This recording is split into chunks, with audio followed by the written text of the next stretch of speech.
Assalamualaikum warahmatullahi wabarakatuh.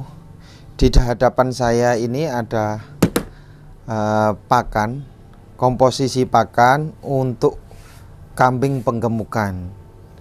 Nah, yang pertama ini ada daun singkong berjumlah 3 ember cat besar. Ini berarti perkiraan sekitar 25 liter ya kalau liternya ya. Kalau ini teman-teman bisa pastikanlah setiap ini pasti kilonya berbeda, karena daun singkong itu kan lebih ringan beratnya, bobotnya. Tapi kalau takarannya ada 3 ember.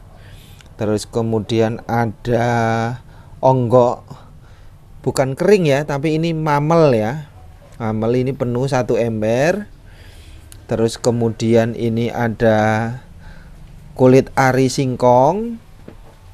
Dan kemudian ini ada konsentrat. Konsentrat ini bukan konsentrat beli ya.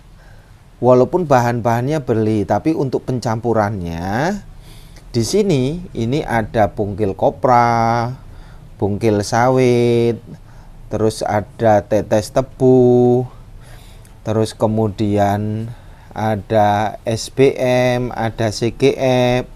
Nah, komposisi sebanyak ini untuk menjadi bahan-bahan campuran untuk kambing penggemukan. Ini yang pertama, SBM-nya hanya setengah kilo. SBM itu soybean meal atau bungkil kedelai. CGF-nya juga hanya setengah kilo. Terus kemudian bungkil kopranya 1 kilo, bungkil sawitnya 1 kilo. Terus tetes tebunya ini setengah gelas. Nah, ini kemudian diaduk menjadi satu. Kayak gini, diaduk menjadi satu untuk menjadi komposisi konsentrat pakan yang digunakan oleh peternak lokal untuk kambing penggemukan. Nah, ini proses pencampuran mixingnya ini pun menggunakan alat yang sederhana. Bisa dilihat nih, pakai pakai besi kayak gini, besi ram ya, dibikin kotakan. Terus kemudian karena onggok basahnya itu, mamelnya itu menggumpal-gumpal, maka perlu disaring seperti itu. Nah, disaring supaya nanti bahan-bahan yang dicampur ini bisa merata, tidak sulit, tidak menggumpal.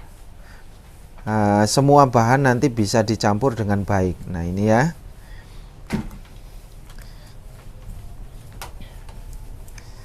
Kalau menggunakan pakan konsentrat bermerek di Lampung ini sangat jarang sekali digunakan, karena memang biayanya itu harga per kilonya mahal.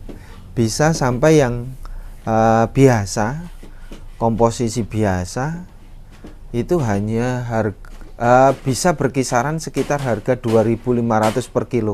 Sementara yang bagus sampai 4.700. Ini kenapa tidak digunakan? Ya, dipastikan bahwa pakan konsentrat bermerek itu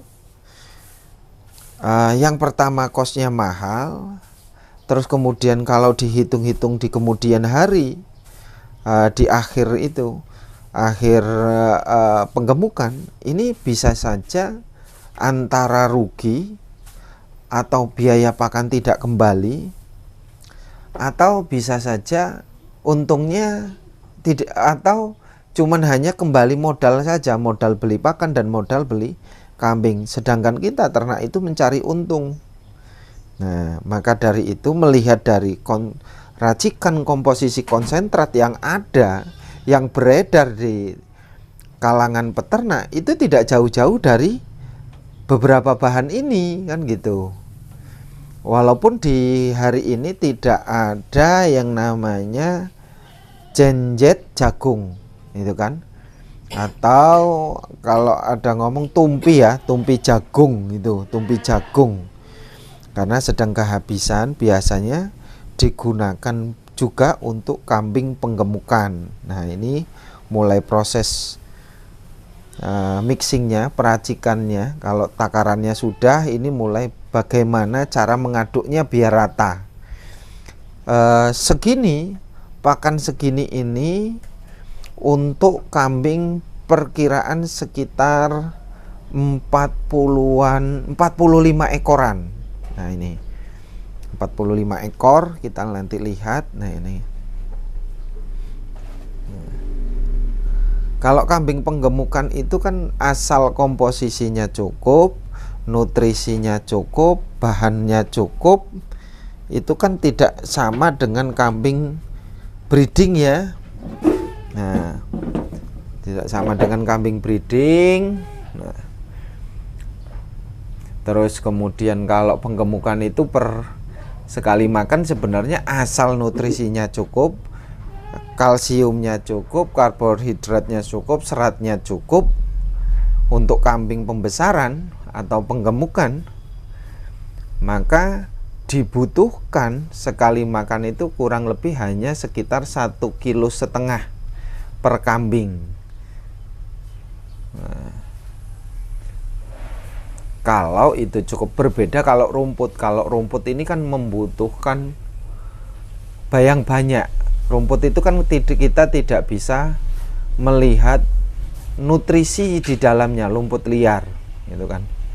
Kalau ini kan kita bisa merekayasa, meracik bahan-bahan berdasarkan pengalaman. Kalau ini kan semua rata-rata berdasarkan pengalaman peternak di Lampung.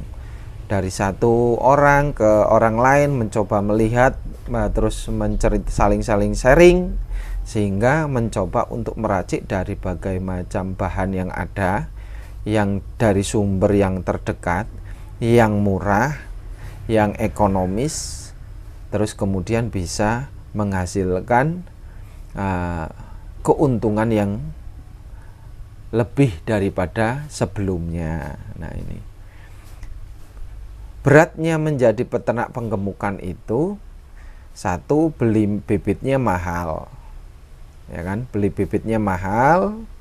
Kalau beli satu persatu tidak sekaligus banyak, pesan ke pedagang ini repotnya adalah saat adaptasi kandang, sehingga peternak penggemukan itu lebih percaya, terus lebih mengandalkan pedagang yang sudah memiliki banyak kambing yang sudah dikumpulkan, itu kan, biar supaya begitu pindah kandang semua kambing yang diadaptasi itu lebih cepat.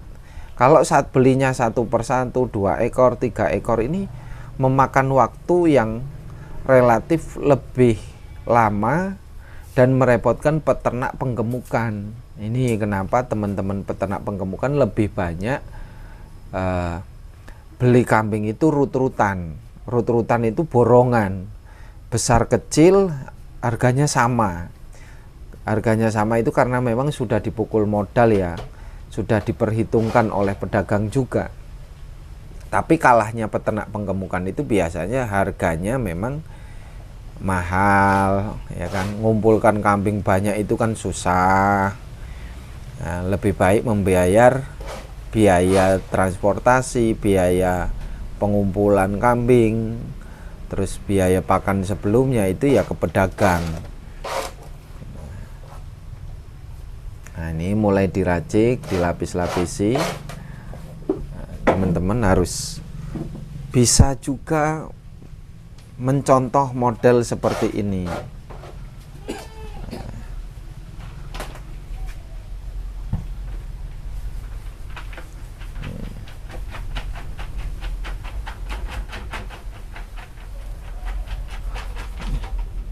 Kalau sudah kayak gini kan merata, hasilnya nanti bagus.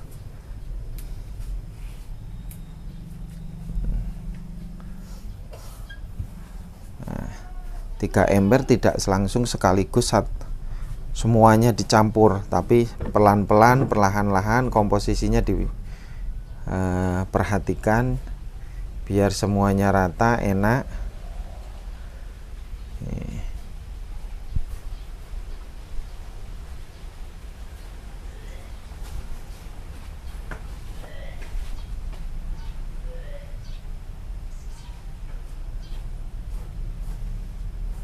Kalau untuk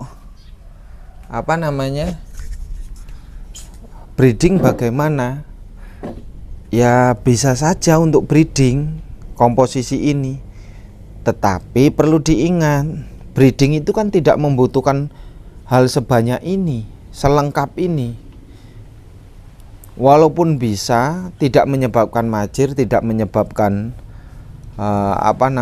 mandul, tetapi cost-nya malah justru membengkak. Breeding itu kan fokusnya di anak atau kambing yang nanti hasilnya supaya betina itu bunting, terus kemudian punya anak. Nah, anaknya itu fokusnya ke anak, bukan ke gemuk, kan. Nah, ini kalau kayak gini kan kambingnya bisa gemuk, bagus gitu kan.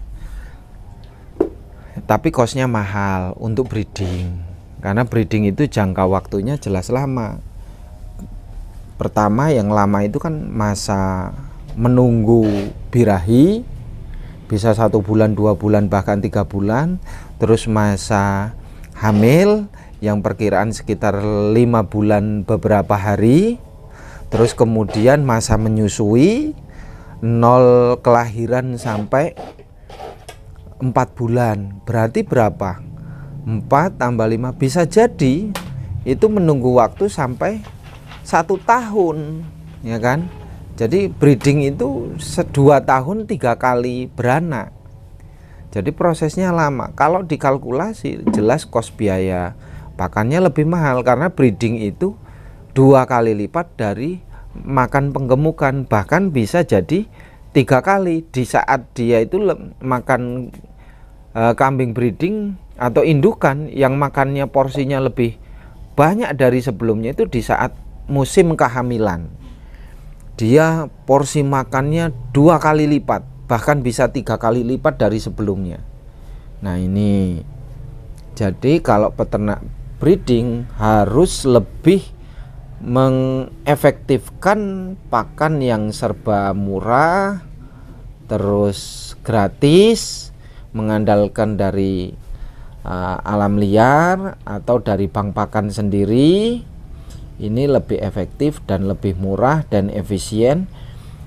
Terus kemudian kita harus mulai mengerti dan belajar bagaimana cara beternak yang baik, breeding yang baik, yang menghasilkan.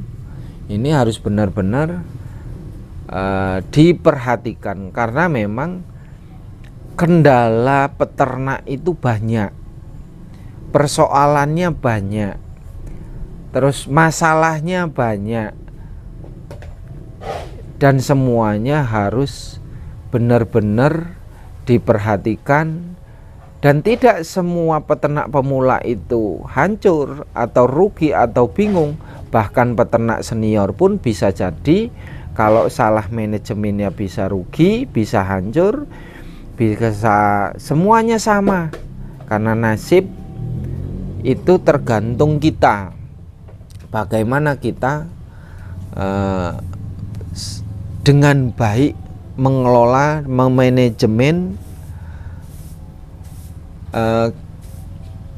emosi kita, terus kemudian kemampuan kita, terus kemudian memanajemen semuanya lah.